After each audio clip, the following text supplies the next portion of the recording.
Good morning students. Now our next topic is Ohm's law. अभी तक हमने पढ़ा current and current density. Both are very simple and very clear. Now we will go to the Ohm's law. देखते हैं. तो Ohm's एक scientist थे जिनका पूरा नाम था जॉर्ज साइमन ओम, जिन्होंने बहुत सारे एक्सपेरिमेंट परफॉर्म किए. They perform lots of experiments and finally came up with the result that potential difference between any 2 points is directly proportional to the current. How? तो उन्होंने सबसे पहले किया क्या, एक आपका 1000 वोल्ट का वोल्टेज लिया एंड एक आपका 12 वोल्ट का वोल्टेज लिया और बोला कि इन दोनों में से ये फील करा कि झटका किसमें ज्यादा लगा. तो ऑब्वियस ही बात है भाई, 1000 वोल्ट वाला झटका ज्यादा देगा, लेके मत देखना, बट स्टिल तो 1000 वोल्ट वाले में आपका क्या होगा, ज्यादा झटका लगेगा. ये व्हाट इज झटका हियर? झटका इज योर करंट. मीन्स जहां जितना ज्यादा करंट था वहां उनको क्या मिला, जहां जितना ज्यादा वोल्टेज था वहां पे उनको उतना करंट मिला. मीन्स इन्होंने बोला, प्रॉपर एक डेफिनेशन दी, मतलब एक स्टेटमेंट दिया कि for certain fixed physical condition. ये फिक्स्ड फिजिकल कंडीशन क्या है, to be noted. Fixed physical condition मतलब इनका है फिक्स्ड टेम्परेचर से. Fixed temperature. Potential difference between any 2 points of the conductor is always directly proportional to the current flowing through it.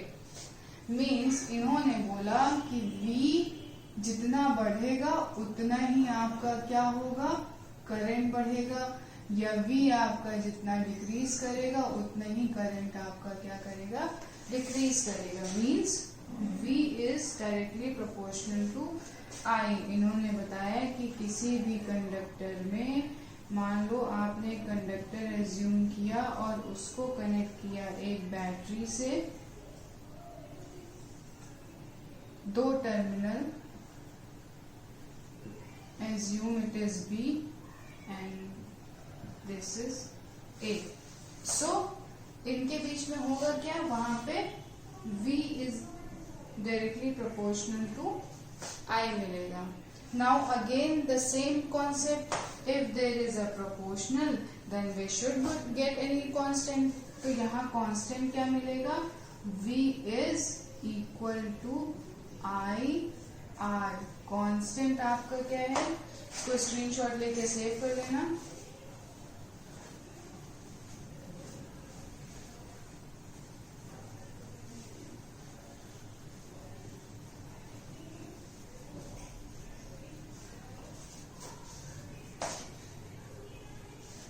What was it?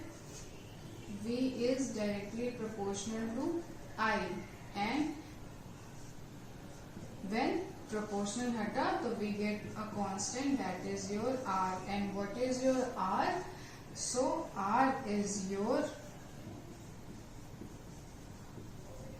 resistance. Same आपका concept यहाँ पे capacitance वाला होगा. वहां पे आपका क्या था, Q is directly proportional to V था. उसमें आपको मिला क्या, Q equals to CV, C equals to Q by V. But यहां पे भी आपका क्या था, कैपेसिटेंस आपका ना तो चार्ज पे डिपेंड करता था ना तो वोल्टेज पे. तो सेम आपका यहाँ पे भी होगा कि ना तो रेजिस्टेंस आपका डिपेंड करता है वोल्टेज पे एंड ना ही आपका करंट पे. मीन्स ना तो वोल्टेज इंक्रीज करने पे उसकी रेजिस्टेंस पे फर्क पड़ेगा, ना तो करंट आपका इंक्रीज या डिक्रीज करने पे रेजिस्टेंस पे असर पड़ेगा. रेजिस्टेंस है क्या, तो resistance is a property. Resistance is a property of conductor to oppose the current. वो कितना करंट को अपोज कर सकता है, कोई भी कंडक्टर, वो उसकी प्रॉपर्टी जो बताता है, जो ये प्रॉपर्टी होती है किसी भी कंडक्टर की, वो आपको क्या होता है, प्रॉपर्टी ऑफ. हमने बोला resistance is a property of conductor that shows how much it can oppose the current. तो हमने by formula of this I into R we get the value of resistance that is V by I. So इसका unit क्या होगा? Volt upon ampere. इसी term को हमने बोला ओम। तो रेजिस्टेंस की यूनिट क्या हो गई आपकी? ओम। एंड इसको रिप्रेजेंट किससे करते हैं, डिनोट किससे करते हैं? तो इस साइन से करते हैं, that is your ohm. And ohm sign इसलिए दिया गया क्योंकि इनके साइंटिस्ट की नेम के बेसिस पे रखा गया था, सो दैट हमेशा इनको याद किया जाए। तो अगर इस कंडीशन पे ग्राफ बनाने जाएंगे, ओम्स ने जब ग्राफ इसलिए शो किया तो बताया कि अगर हमने 10 वोल्ट का 10 वोल्टेज इंक्रीज करते हैं, 10 वोल्टेज है तो आपको 10 एम्पेयर करंट मिला। एंड अगेन जब हमने इंक्रीज किया 20 वोल्टेज तो यहाँ पे हमें 20 एम्पेयर का करंट भी मिला।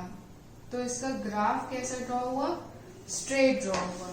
बट नेक्स्ट हमने देखा फर्दर कि ये आपका ग्राफ आगे चल के ऐसा भी मिलेगा एंड ऐसा भी मिलेगा। बट ये कब आपको मिला? ये सेमीकंडक्टर के टाइम पे आप पढ़ोगे सेकेंड हाफ में, जहाँ पे आप डिटेल में जाओगे कि ये किस सर्टेन कंडीशंस में आपका चेंज होता है। तो नेक्स्ट हम देखेंगे रेजिस्टेंस, रेजिस्टिविटी एंड कंडक्टिविटी। तो so for that we will first look कि रेजिस्टेंस किस पे डिपेंड कर रहा था। तो रेजिस्टेंस तो ना तो आपको वोल्टेज पे डिपेंड कर रहा था, ना आपका रेजिस्टेंस पे डिपेंड कर रहा था। तो वो डिपेंड किस पे कर रहा था? तो उसके लिए अगेन एक्सपेरिमेंट किया गया और रेजिस्टेंस को मेजर करने वाले इंस्ट्रूमेंट से मेजर किया गया कि डिफरेंस क्या आ रहा था। तो उन्होंने 3 कंडक्टर दिए 3 अलग टाइप्स के और उसमें रेजिस्टेंस को मेजर किया। एक जिसका लेंथ ज्यादा था, एक थोड़ा एरिया इंक्रीज की गई और एक में एरिया बहुत इंक्रीज कर दिया। इसमें लेंथ इंक्रीज किया और इसमें एरिया इंक्रीज कर दिया। तो रेजिस्टेंस मेजर करने पे देखा गया कि यहाँ पे रेजिस्टेंस इनको ज्यादा मिल रहा था, जबकि जहां एरिया उन्होंने बढ़ा दिया था वहां रेजिस्टेंस क्या हो गया था? कम हो गया था। सो रेजिस्टेंस डिपेंड किस पे किया? इनका लेंथ के साथ इंक्रीज कर रहा था एंड अगेन एरिया के साथ डिक्रीज कर रहा था। It is found that resistance is directly proportional to the length and inversely proportional to the area.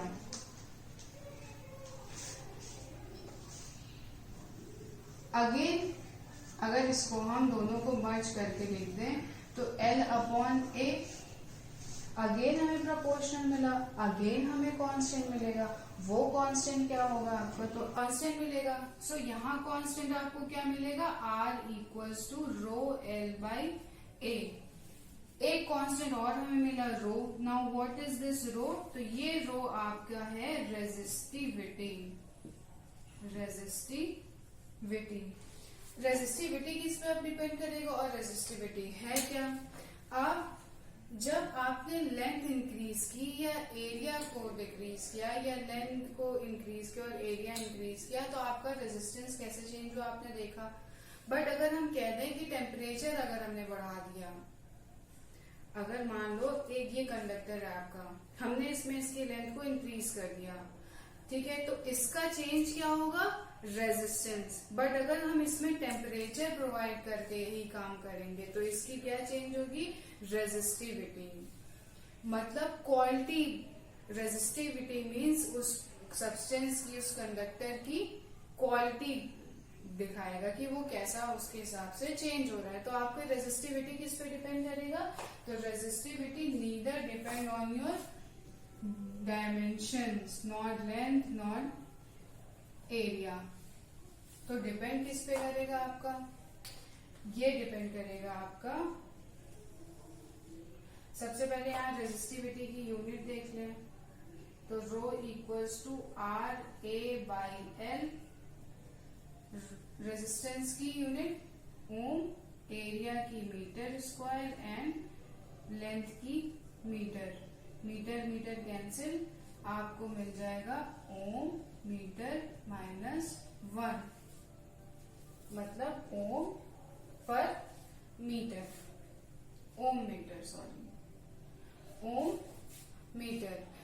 आपको यूनिट किसकी मिली, रेजिस्टिविटी की। अब देखेंगे कि चलो ये तो हो गया रेजिस्टिविटी की बात, हमने बता दिया कि आपका ये किस पे डिपेंड करता है, हाँ रेजिस्टिविटी डिपेंड किस पे करता है, रेजिस्टिविटी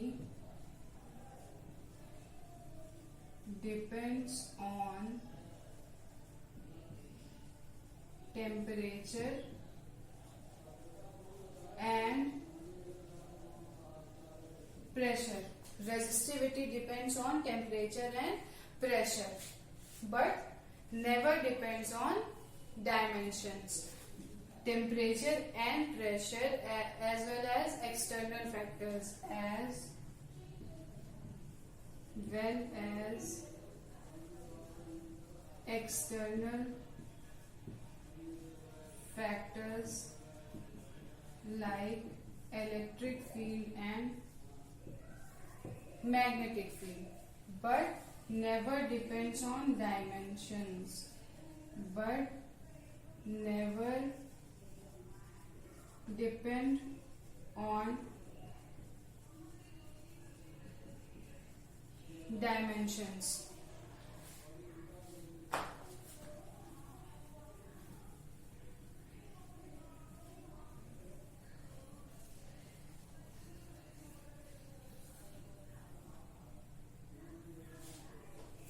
यहीं पर रेसिप्रोकल ऑफ रेजिस्टिविटी क्या हो जाएगा, reciprocal of resistivity is known as your conductivity, means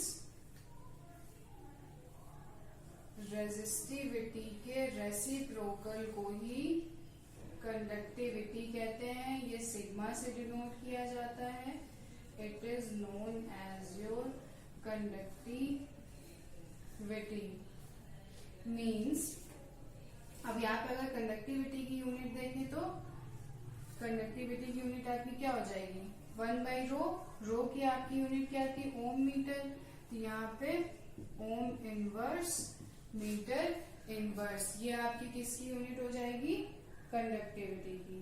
and it is, ये जो आपका ओम इनवर्स है इसको रिप्रेजेंट किया गया इनवर्स सिंबल से, मतलब इसी को इनवर्स कर दिया गया। एंड मीटर -1, ये आपका क्या होगा, इसी को नाम दिया गया मो, उसी के इनवर्स को लेटर्स भी इनवर्स कर दिए गए, मीन्स आगे पीछे कर दिए गए, इनवर्स भी लगा दिए गए, अपोजिट लगा दिए गए, तो इसको नाम दे दिया गया मो। ये आपका बाद में क्या, इसको और भी नाम से कहते हैं, that is your siemens metre inverse.